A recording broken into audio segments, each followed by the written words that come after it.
Hello, here Alex de Ruyter, Director of the Centre for Brexit Studies, talking to you today about great disruptions, the new normal.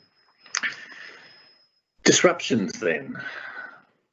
A word in Google that is defined as disturbance or problems which interrupt an event, activity or process. When applied to an economy or society, the notion of disruption can bring about an end to a particular way of organising production, or of an established social system and hierarchies of power. Indeed, from Brexit to COVID-19, it feels as if the UK is going through a period of increasing uncertainty and disruption. So I'm trying to get our heads around this today.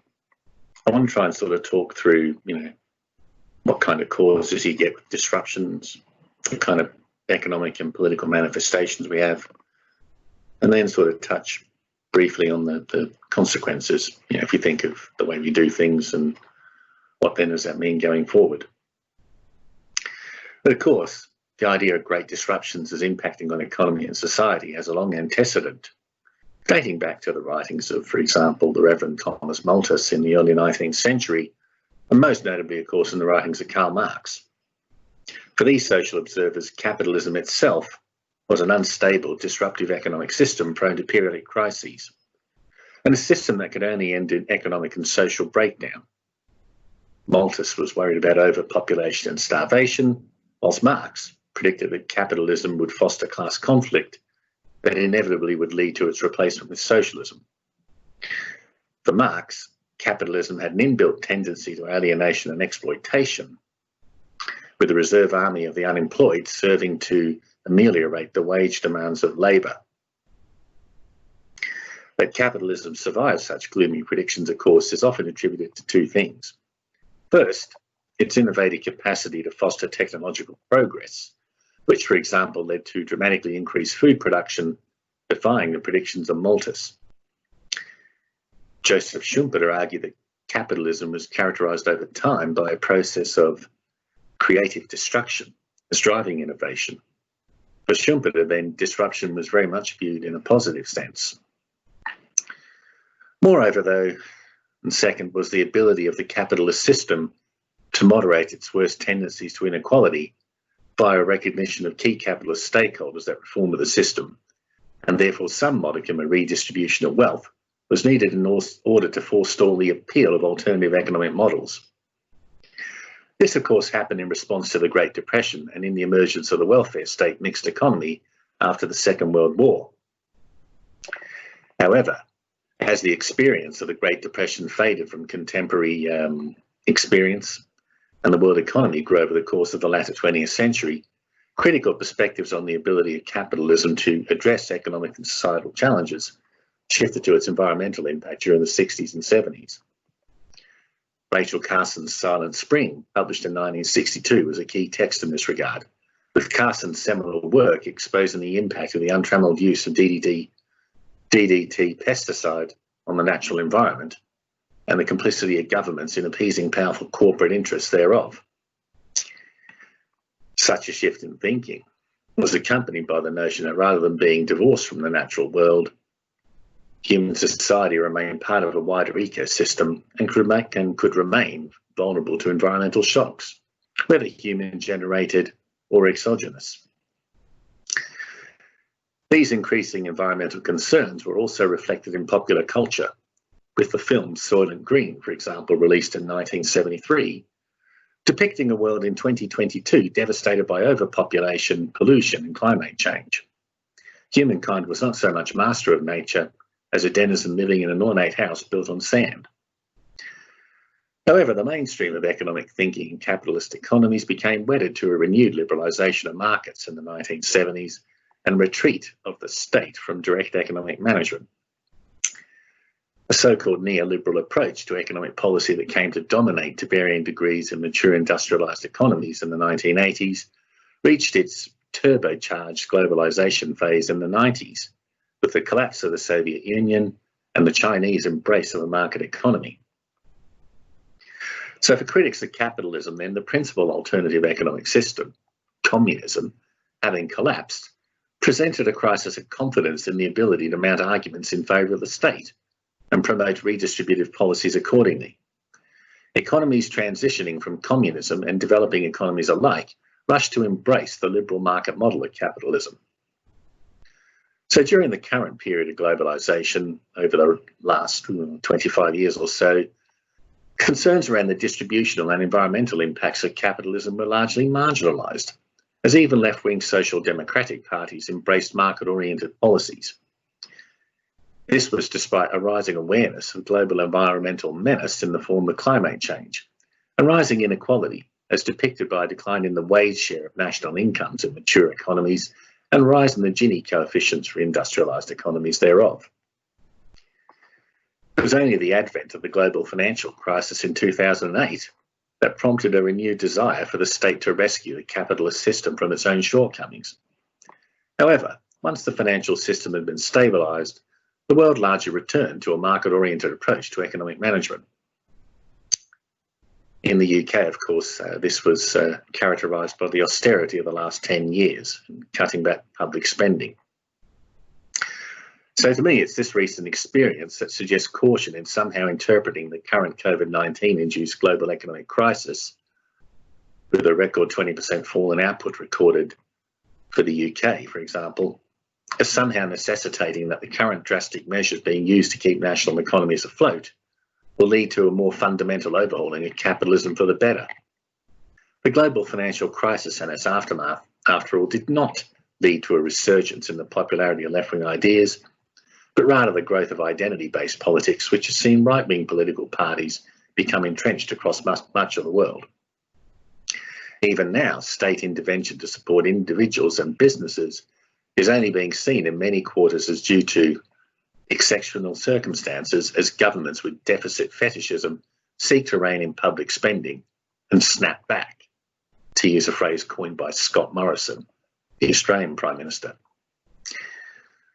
However, such as the current crisis exposed fundamental shortcomings of the market-oriented model in many countries, but I would say, and many do, urgent reforms are needed. However, whilst the pandemic has resulted in widespread disruption to supply chains and people losing their jobs or being furloughed, longer-term structural developments will also trigger further disruptions. Automation and digitalisation having transformative effect on production and work organisation across mature and emerging economies alike. These changes have been associated with Industry 4.0, with digital technology, according to academics Philbeck and Davis, being seamlessly embedded into our physical environment. As such, the Fourth Industrial Revolution promises far more dramatic changes to society, or even what it means to be human, than just the widespread application of machine learning algorithms. For Philbeck and Davis, the digital technologies associated with 4IR, when combined with advanced imaging, signal processing and gene editing, have the potential to influence our physiological condition and faculties, to change what it means to be human. As such, then, these technological developments have the potential to render many of today's jobs redundant. New technological developments in areas such as robotic process automation, drones, the Internet of Things, artificial intelligence and machine learning are continuing to impact upon production and society. Evident with these technologies, then, is their intimate complementarity, and that use of one invariably invokes use of another. Drones, for example, could easily be used by an online retailer such as Amazon in concert with the Internet of Things, and robotic process automation to entirely remove the human worker element from purchasing and dispatching a product to the customer. Suffice to say, some academics, for example, Helbing and colleagues writing in 2017, predicted that in 10 to 20 years, half of current jobs will be threatened by algorithms, and that 40% of today's top 500 companies will have vanished in a decade. Writers in this vein also suggest that expected job losses would fall disproportionately on the low-skilled and low-paid. Now, of course, such predictions have to be treated with a modicum of caution, as technology can create new jobs as well as destroy current ones. Wondering where new jobs would come from, though, to replace jobs lost to automation is somewhat equally problematic, as we cannot fathom that everyone will be or want to be a symbolic analyst or a creative type. In any event, guessing future new job roles would be problematic even at the best of times, as the technological changes driving them could depend upon the coming together of as yet unrelated complementary technologies, as has so often been the case with recent transformative innovations, for example, ICT or biotechnology.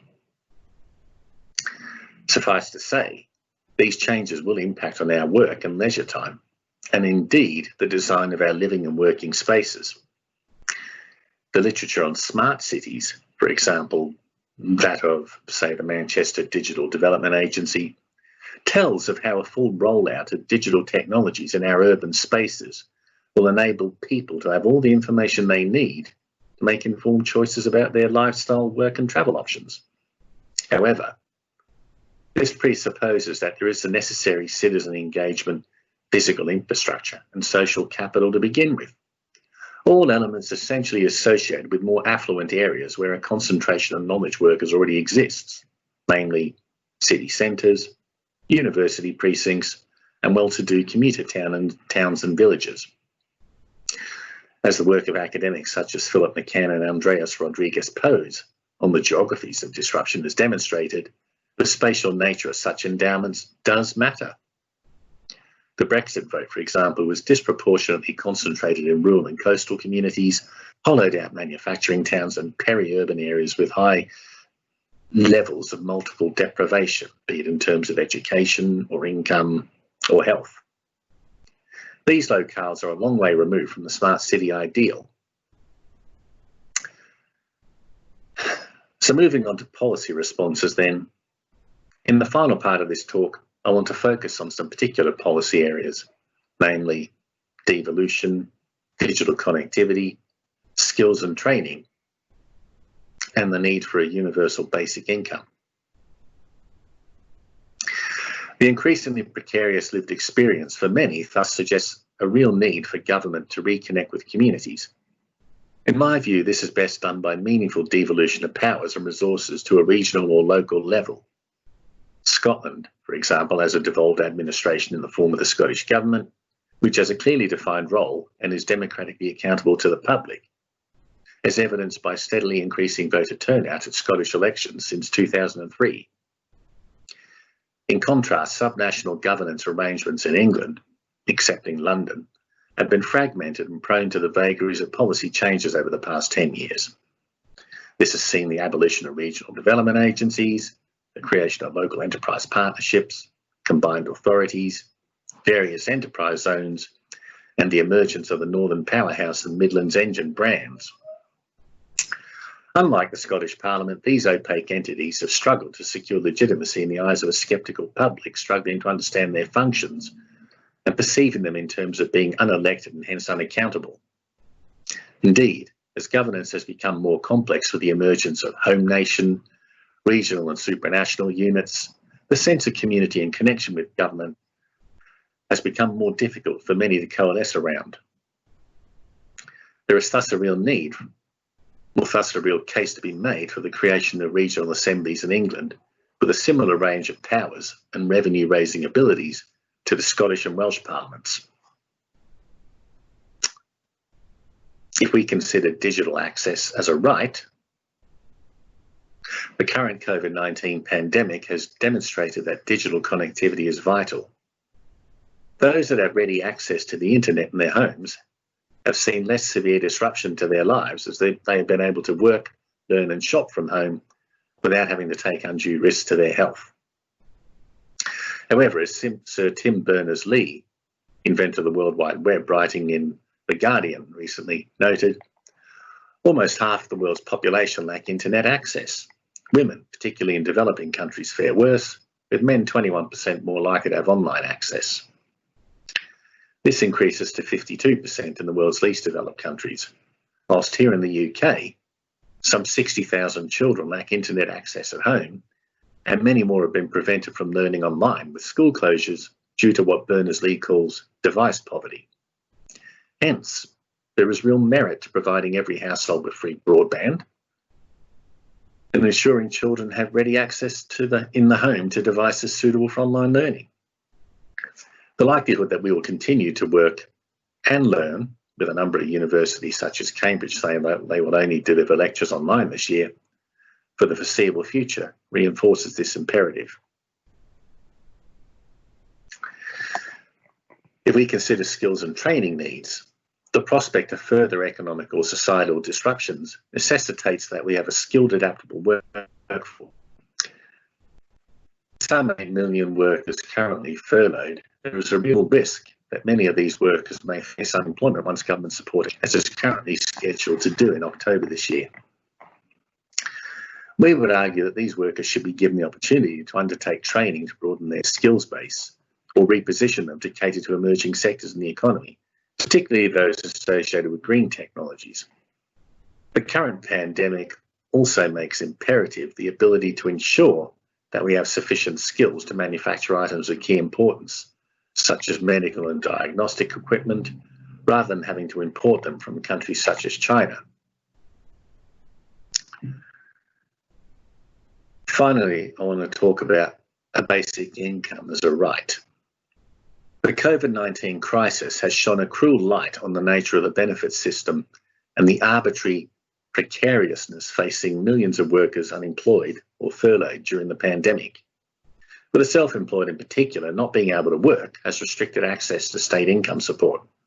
In addition, the rising incidence of children living in poverty and the record use of food banks in the UK points to the stark erosion of the benefit system.